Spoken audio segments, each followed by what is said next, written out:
Day 2 of the 13 days of Halloween. Werewolf Killer's Son. True Werewolf Hunter Stories and Narratives. Dear Scary Stories NYC. I am a werewolf hunter, as my father was before me. I don't think I will ever have a chance to father my own child, as I live off the land and I keep to myself. I find it's easier to think like a werewolf if you keep other voices out of your head. I don't want to go all zen on you, but a quiet mind is a far more perceptive one. When I was a kid, I loved TV. We didn't have YouTube yet, but I loved to have the radio on along with the television and some music playing on the record player too. I'm very much the opposite of that now, but none of this was really my own choice. I live a life that was thrust upon me, you might say. I didn't invent this business. I inherited it from my father. And he never meant to become a werewolf hunter and killer when he set out in life. Not at all. My father worked in finance and money. He was an accountant, and everyone around him was very, very, very, very, very rich. A lot of their wealth came from the fact that my father was good at his job. He was also very honest. At first. By the time I came into the picture, Dad had begun to turn sour on his life among the movers and shakers. He abandoned his own principles of honesty and began to skim bits of money off the top and hide it in secret bank accounts or hidden investments. He also moved us to a weird old house that was too big for our family, which baffled my mother. I didn't really like the new place either. It would echo when you spoke, and it was hard to get a room to stay warm in there. Actually, it still is, but that's another story. My point is that Dad became weird and secretive. He was always warm to me and Mom, God rest her soul. I never found out how Mom passed, but I have suspected for generations that it had something to do with these werewolves. I was only 7 at the time that it happened, and Dad had her immediately cremated. In my memory, it was right after her death that Dad began to seriously focus on taking werewolves out, and within a few years, he pulled me into what I now sarcastically refer to as my family business. I was only 13 or 14 when I first served as his home contact, when he went out on his missions to remove werewolves from the surface of the planet.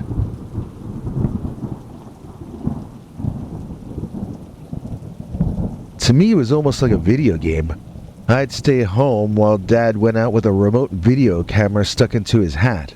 For instance, one time he broke into the home of one of his own employers and searched the house for documents, which he then absconded with.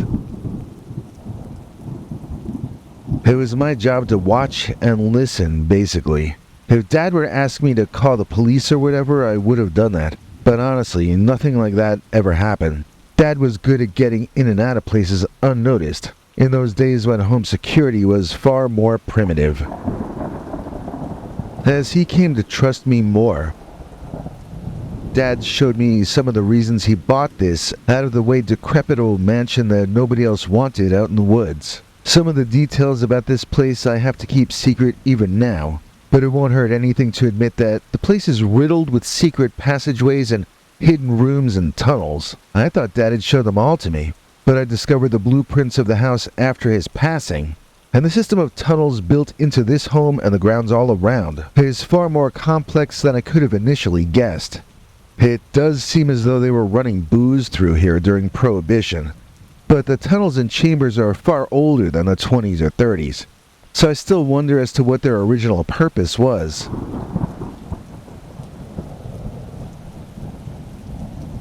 What my father had me help him use it for was to set up his own version of a crime lab. I used to call it the Bat Cave for obvious reasons. It wasn't actually a cave, and there weren't any bats in there, so my father never liked that name for it. He also had no interest in Batman, so possibly he might have even missed the reference. To me, he was Batman. I was Robin, and we were having adventures together. I didn't understand the dark side of what my father was doing, until it all came home. One night I was awakened by my father contacting me on our two-way radio system. I was surprised that he hadn't told me he was heading out. I didn't know that he did occasional missions without me. Those were the ones involving deadly force. In other words, my father wasn't only a detective finding out information about a network of rich and powerful werewolves, but he had, without my knowledge, become a werewolf killer. No, he did not use silver bullets. He used poison to kill them. A kind of poison made of wolfsbane, as corny as that sounds. But when I was awakened by the radio, I didn't know any of this yet. I groggily answered his call, and then my father rattled off a long list of instructions for me to do immediately. I needed to get a certain room ready, then go into a certain drawer to find certain keys and use them to take certain things from a certain cabinet to bring back to that first room. My dad sounded panicked and strange, so I just did what he said to do. I was scared of the way his voice quavered. I never heard him sound that scared before. When he eventually came crashing into the house, I almost fell into the room. He was cut in multiple places. I thought he had been in a knife fight, but he told me that he had suffered something far worse. I watched as he mixed these 3 ingredients together, then sucked some of the fluid up into a syringe and injected it into himself. I had no idea what I was looking at, and I asked him to please tell me what was going on. Dad snapped at me, almost growling in a deeper voice than I'd ever heard him speak in, and he reminded me harshly that I was just a teenager, and I was not to order him around. I apologized, but Dad's wounds sort of stopped bleeding, and then he apologized to me. I asked him what that stuff was that stopped the bleeding, and he told me it only worked on werewolf bites and cuts. And that was when Dad finally spilled the beans on the parts that he had been holding back on. I was 18, and he had been waiting till he felt I would be old enough to understand. He told me that what he was about to explain to me would undo everything he had taught me up to that point, and that I was going to have to be a man about it. I agreed. And then Dad told me that under normal circumstances, it is wrong to lie, wrong to steal, wrong to murder. But if one is doing these things in self-defense, then it would be wrong not to do them. Because self-preservation is everyone's #1 responsibility. That was kind of heavy for me to swallow, and I sat there and I thought about it for a while. While I did, he unraveled a long history of corruption within the industry he worked in. These were not corrupt men, though. These were corrupt animals. They were werewolves, and they were not only motivated by profit, but also by the idea of destroying freedom, democracy, even logical, coherent thought itself. These monsters had a 50-year plan, a 100-year plan, and so on. They had plotted out how to make the planet a worse place to live in every year, to undo the entirety of human evolution and civilization, and to institute a society of masters and slaves with no middle class or social mobility ever being possible ever again. I looked at Dad like he had 3 heads. I asked him why the hell anyone would even want to create such a world. Then it was his turn to look at me like I was crazy. These aren't people, he reminded me. These are dogs. These are werewolves. Dogs only understand who is on top and who is on bottom. Dogs don't understand freedom, and the only social mobility in their world is gained through bloodshed. I shuddered because it reminded me of the evil Captain Kirk universe on Star Trek. Only these people wanted to make that real for all of us. I mean, not people, these rich animals wanted to make that come true for us all. I started to wonder how crazy my dad was. Had I helped him kill people? Just because he called them animals didn't justify killing them. And I was starting to get the vibe that his belief in werewolves had actually driven him to take the lives of some people at his job. I started to wonder if I was going to have to call the cops on my own dad. and I wondered if that meant I would become homeless. It was a really messed up moment in time, believe me. But it was about to get far more messed up, and I was fairly well traumatized by the next 10 minutes of my life.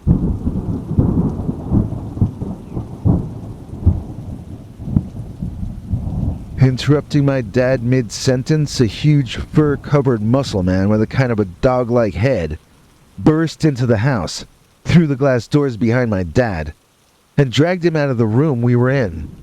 I watched this thing that sure looked like a werewolf throw a fit, destroying everything around him, using my father as a battering ram. He dropped Dad hard on the floor, and I was amazed when he moaned in pain. I don't know how he was still alive, but the creature seemed to like it better this way. He bent over and roared right in my dad's face so hard that Dad's hair blew back away from his face. Then, having finished what he set out to do, the huge dogman or werewolf crashed out the same way he had crashed in. I was on the phone to 911 before the creature was even outside, but Dad called me over and told me it was too late.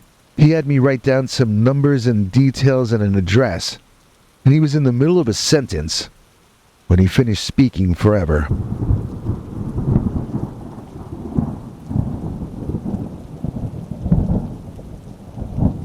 I wept for a long time before calling 911 again. So there was a lawyer and there was my girlfriend, and they kind of stood me up and tied my shoelaces and brought me around from place to place that I needed to go for months after that. I had very little to say to anyone about anything for a long time, and I have big empty spots in my memory about that period.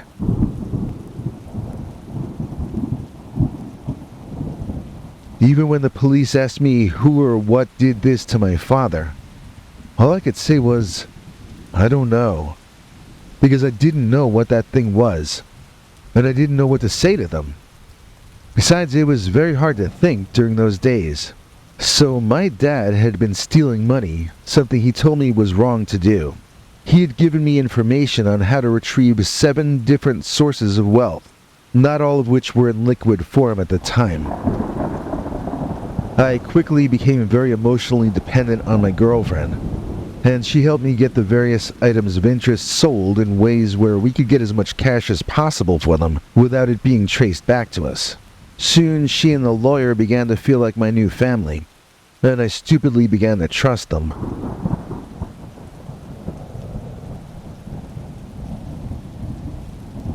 It was a few years of me getting slightly less zombified each day before things started to really go bad. My girlfriend dumped me abruptly one day without telling me beforehand that we had any problems at all. It took some time and digging to find out who she had left me for, and it was quite surprising to find out that he was a man my father's age. Even more digging turned up information indicating that wasn't the only thing that he had in common with my father. It was during this period of my life when I morphed from a brain-dead zombie to a detective. I burned up with curiosity about what was going on that was wrecking my life from the inside out. That man my girlfriend dropped me for, let's call him Captain Industry to keep it anonymous. Well, he used to be one of my father's bosses.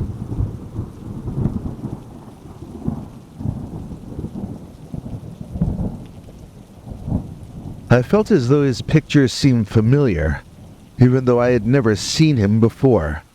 In my gut, I feel that he's either the werewolf who killed my father, or else he knows who was. He could have been the one to order the kill, or maybe he was the one who followed my dad home and did him in that night while I watched. I changed lawyers after learning that Dad's lawyer was also working for Captain Industry. I was cut off at every angle, and I realized that I now understood why my father felt so strongly about standing up against these people. I felt like I had no choice left but to actually try to become the Batman that I used to see my father as. They weren't going to allow me to live my life the normal way, so what did they think I had to lose? But I'm a Batman with no Robin, with no Alfred the Butler. Anyone I hired or confided in would end up being wooed by the werewolves. Few humans can resist their charms or money. Those that can get broken in two like my father. So I use different tactics than my dad. I don't use poison. I use a bow with silver-tipped arrows in my quiver. I don't break into people's homes. I wait for them outside, in the forest, on neutral ground. I don't kill werewolves just because they're werewolves. My prey are the ones who I have seen take lives. Human justice will never be meted out to these creatures unless I do it, or some other werewolf hunter. What I am doing is filling a void in nature. I restore a bit of equilibrium to the world. I give the human race some small victories here and there, to go with the crushing losses we face constantly, at the hands, or claws, of this class of well-dressed animals. But I feel that people like me are just stalling the inevitable. I could be wrong. Maybe if a few of us push back, maybe the werewolves will give way to a new generation. Maybe that next generation will be less evil than this one. I don't see how they could be more evil. Do you?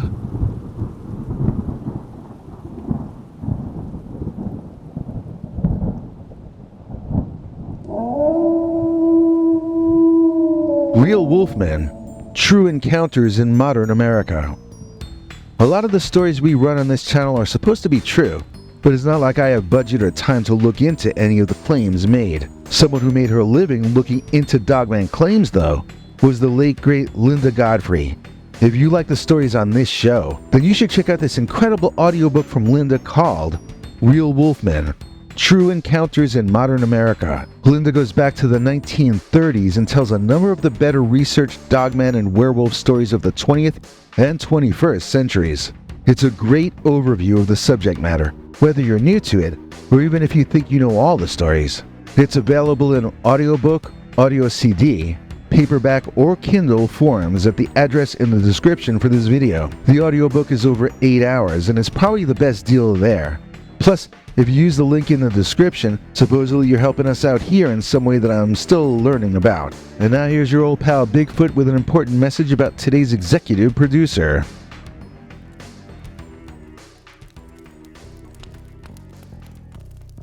If you become a channel member, I suppose you'll come out smelling like S.A. Rose. Please join me in thanking this episode's executive producer, S.A. Rose, for making this episode possible. S.A. gets to see our secret uncensored Sunday episodes which YouTube would never allow on this channel, as well as secret sneak previews and whatnot. Here to explain how you can become as cool as S.A. Rose is our international TV super mongrel Henry Lee Dogman. Hank? Thanks, Biggie. And thanks to all of you for watching this far. If you liked it, please click like. If you'd like to see more of our work, please subscribe. And also click that bell icon if you'd like to be notified when we put out a new episode. To become an executive producer, you can donate to us through the thanks button under each of our videos or through our paypal.me/PeterBernard209 page. To receive cool perks like secret uncensored Dogman episodes far too wild to ever run on this channel, you can become a YouTube channel member by clicking the join button, or join our PayPal subscribers club at peterbernard.com. Joining either at the $3 a month level or above gets you access to our over 25 hours of secret uncensored Dogman stories available nowhere else. Do you have a scary story about Dogman or some other kind of high strangeness that happened to you? Let us know by emailing us at scarystoriesnyc@gmail.com or by leaving us a voicemail message at 804-LA-SCARY.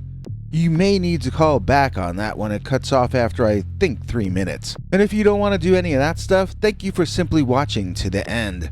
Good night, and have a scary tomorrow.